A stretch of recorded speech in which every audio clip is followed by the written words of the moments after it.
Meron naman bagong tambayan at kapihan dito lang sa Pulangi. Pagmamayari ng kaibigan kong na si Miguel Bansal. Kaya ito, hindi natin palalagpasin na hindi matikman ang kanyang ino-offer na coffee. Ako na rin mismo ang nag-brew para panghalo ko dito sa aking coffee. Namanganga ako kasi first time ko to gawin. Sa ibang mga video ko lang to nakikita pero ngayon ginagawa ko na. Matatagpuan nyo nga ito malapit sa welcome ng Pulangi Albay. Beside of Jewel's Pansitan. Open nga pala siya hanggang alas 12 ng gabi. Nakakamanga nga dahil kaklasik to at napagsasabay niya ang pag-aaral at pagbibusiness. Sariling pira niya nga pala ang mga ginastos niya para makapagtayo siya ng ganitong business. So yun, tinitimplan tayo ni Miguel, lilibre daw tayo. Happy boss!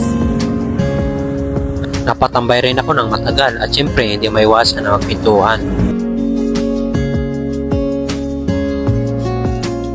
Dito na nga ako nabutan ng gabi at maya maya dumating nga pala yung kaibigan at kaklase namin na kagroup niya sa business implementation. Siya at kung nga rin pala si Abia na isang photographer at gumagawa rin siya ng mga video. Boss, kape! Madam, kape! Coming visit para matikman nyo yung mga ino-offer namin ng mga drinks and soda, non-coffee or coffee. Sir, yung matcha latte na may coffee po, 78. Opo, 78. Bali, itong caramel matcha po, 49 lang. Opo. Sige po, yung caramel matcha po, tapos palagay na lang po nito.